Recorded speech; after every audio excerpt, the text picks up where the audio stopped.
Já estou indo de volta para a nossa redação integrada com o Felipe Crost para atualizar as novidades sobre a Operação Mensageiro. Isso porque algumas audiências foram canceladas na investigação, principalmente sobre o município de Papanduva. E o prefeito de Papanduva pode até ser solto, mas o Felipe, que está acompanhando tudo isso, tem melhores informações para dividir com a gente. Felipe Crost, por favor, atualiza toda essa situação, principalmente com foco lá no município de Papanduva. Isso mesmo, Márcia. Olha, o prefeito Luiz Henrique Saliba é um dos prefeitos investigados na Operação Mensageiro.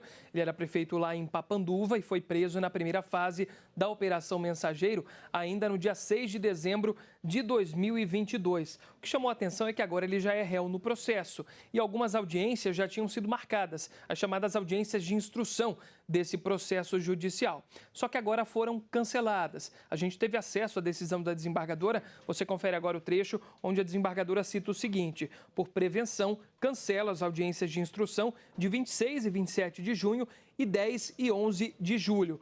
O motivo desse cancelamento é que Saliba teve trânsito em julgado em uma condenação da Operação Patrola, uma outra operação em que ele era investigado e foi condenado. Essa operação também investigava fraudes em licitações a partir do ano de 2011 e, por conta dessa condenação, ele teve o mandato extinto, perdeu os direitos políticos, ou seja, perdeu também o foro privilegiado.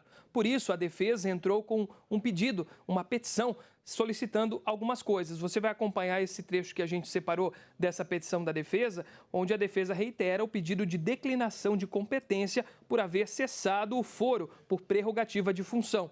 O advogado de Luiz Henrique Saliba enviou um vídeo explicando para a gente essa petição. Que a competência para o julgamento não é mais do Tribunal de Justiça, segundo o entendimento do STF. A prisão preventiva desse prefeito, que ocorreu já no ano passado, ela já era indevida. Ela se tornou ainda mais injusta, porque há mais de 2 meses ele sequer tem mandato político. A desembargadora solicitou que o Ministério Público de Santa Catarina se manifeste sobre essa petição. Essa manifestação deve ocorrer até amanhã, esse é o prazo. E depois dessa manifestação deve acontecer uma decisão colegiada por meio da 5ª Câmara Criminal, onde os 4 desembargadores vão votar se esse processo deve ou não retornar à primeira instância. Na verdade, ir para a primeira instância, porque ele sempre esteve na segunda, já que o prefeito tinha o foro privilegiado, agora como não tem mais esse foro, deveria ir para a primeira instância. Se isso acontecer, Márcia, o que pode haver é justamente a questão da liberdade do prefeito Saliba, já que um dos motivos da prisão preventiva dele desde o dia 6 de dezembro seria justamente para evitar que ele retornasse ao cargo de prefeito do município e, segundo o processo judicial, voltasse a praticar os atos ao qual está sendo investigado. Por isso, como não tem mais possibilidade de ele retornar a esse cargo, então não teria mais motivo de manter essa prisão preventiva. É claro que tudo isso agora deve ser analisado, a gente vai continuar acompanhando.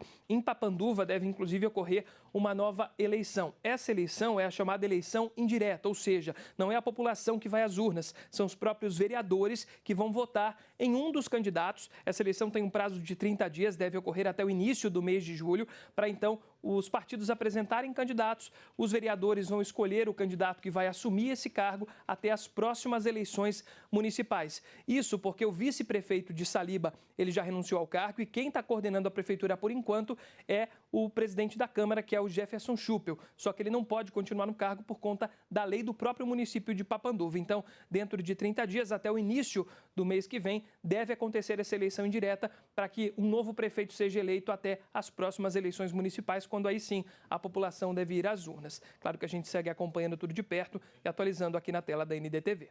Com certeza. E amanhã provavelmente a gente vai ter uma reportagem bem importante para dividir com vocês sobre todo esse esquema da Operação Mensageiro. Mas isso é amanhã aqui no nosso ND Notícias. Obrigada, Felipe Crost. Boa noite para você. E com certeza amanhã a gente está te esperando aqui, né?